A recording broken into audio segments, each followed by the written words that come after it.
Hi friends, ఎలా ఉన్నారండి? అందరు బాగున్నారా? నేను కూడా చాలా బాగున్నా. మామిడికాయ పచ్చడి చేస్తున్నాము. దానికోసం ఆవాలు మెంతులు ఫ్రై చేశాను, పొడి చేస్తున్నాను. ఇప్పుడు తర్వాత వచ్చేసి తాలింపు చేసి రెడీగా పెట్టేసుకున్నాను.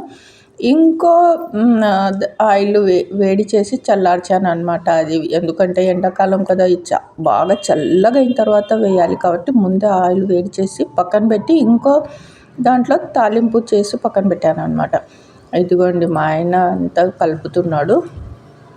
మామిడికాయలు కొనుక్కొచ్చి ముక్కలు కొట్టి ఇదిగోండి అంత ఉప్పు కారము తగినంత ఆవాలు మెంతులు అన్నీ అందాజుగా వేస్తున్నాము, కొలతలు ఏమీ లేదు.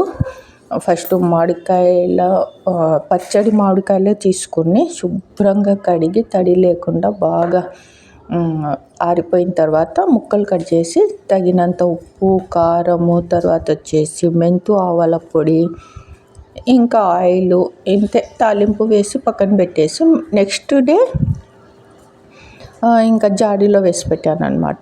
మంచిగా ఊరింది, బాగా పర్ఫెక్ట్గా వచ్చిందనమాట చట్నీ. ఇంట్లో చేసుకున్న చట్నీకి డబ్బాలు బయట అమ్ముతారు కదా, ఆ చట్నీకి చాలా తేడా ఉంటుంది. ఇది వచ్చేసి చాలా టేస్ట్ స్పైసీగా ఉంటుంది. కాకపోతే పని ఎక్కువ చేసుకోవాలి, ఓపిక సహనం ఉండాలి, ఇవన్నీ చాలా పని. మేము ఇద్దరము పొద్దున మార్కెట్కి వెళ్ళి తీసుకొచ్చి చేస్తే ఎంత టైం పట్టిందంటే పచ్చడి చేసేకి. ముక్కలన్నీ అదే చెప్పాను కదా కట్ చేసి ఇవన్నీ పొళ్ళు రెడీ చేసుకొని కలిపి, మా ఆయన ఉంటే హెల్ప్ అవుతుందంట. అందుకని నేను ఆయన ఉన్నప్పుడే చేస్తాను ఇలాంటి పనులు. ఒక్కదాన్ని అంటే నాకు ఇంకా పైగా నాకు అంత కొలతలు అందాజు అయినా ఇద్దరం ఉంటే ఇది సరిపోతుంది కదా, ఉప్పు సరిపోయిందా, టేస్ట్ చూడు, కారం ఇంకా తక్కువైందా, ఇంకొంచెం వేస్తూ అలాగా మాట్లాడుకుంటూ చేస్తాం, పర్ఫెక్ట్గా వస్తుంది అనమాట. అదే నేను ఒక్కదాన్ని ఉన్నప్పుడు చేసే పచ్చడికి మా ఆయన చేసే పచ్చడికి చాలా తేడా ఉంటుంది. ఈయన అన్నీ మంచిగా కలిపి ఇదిగోండి ఇలాగా నీట్గా చేస్తాడనమాట. అందుకని ఈయన ఉన్నప్పుడు చేస్తానన్నమాట. ఈయన ఉన్నప్పుడు అంటే ఏమిటి, ఎక్కడ ఉంటాడంట, ఉద్యోగరీత్యా వేరే స్టేట్లో వర్క్ చేస్తాడనమాట, జాబ్ చేస్తాడు. కాబట్టి అతను తీసుకువెళ్ళడానికి పాప హాస్టల్లో ఉంటుంది, తన కోసము ఇంటి కోసము ఎక్కువ శాతం ఇంట్లోనే చట్నీలు చేస్తూ ఉంటాడు. పండు మిర్చి, మామిడికాయ, తర్వాత వచ్చేసి టమాటా చట్నీ. ఇంట్లో మాకు ఎప్పుడు చట్నీలు ఉండాల్సిందే, ఎప్పుడు చట్నీలు. ఒకవేళ చేయకపోతే లేకుంటే చేసింది అయిపోతే అప్పుడు కొనుక్కుంటాం.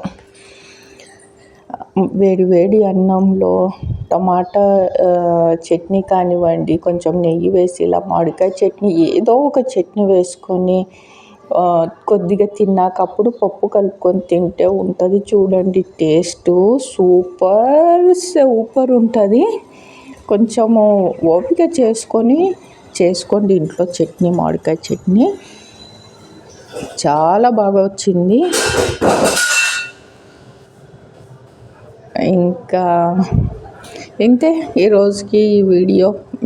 మామిడికాయ చట్నీ సీజను ఇప్పుడు తెచ్చుకోండి. మామిడికాయలు అయితే మార్కెట్లో వచ్చేసినాయి, మామిడి పండ్లు వచ్చేసినాయి. ఇంకా వడియాలు కూడా మొన్న పెట్టాము, వడియాలు కూడా మంచిగా వచ్చినాయి అన్నమాట. ఇదిగోండి ఇంకా నెక్స్ట్ డే డబ్బాలో వేసి పెడుతున్నాం. ఇప్పటికి చట్నీ పెట్టేసి 4-5 days అయిపోయింది. ఇప్పుడు వీడియో ఎడిటింగ్ చేసి ఇప్పుడు వాయిస్ చెప్తున్నాను. కానీ ఇంకా మా అత్త ఇంకా కొన్ని రోజులు పోయిన తర్వాత తెచ్చుకోవాల్సింది మామిడికాయలు అనింది. అయినా ఏమీ కాలేదు, పర్ఫెక్ట్గానే ఉంది. అంటే ఏదన్నా మిస్టేక్ అయ్యి ఏదన్నా అది బుగ్గల్లాగా వచ్చి కొంచెం స్మెల్ వస్తుందా, నీళ్ళు ఎక్కువ ఊరుతాయా, ఏమన్నా అవుతుందా అనుకున్నాను. కానీ దేవుని దయ వల్ల ఏమీ కాలేదు పచ్చడి. ఎందుకు అంటే చాలా కష్టపడినాము, దేవుడి దయ వల్ల బాగా వచ్చింది.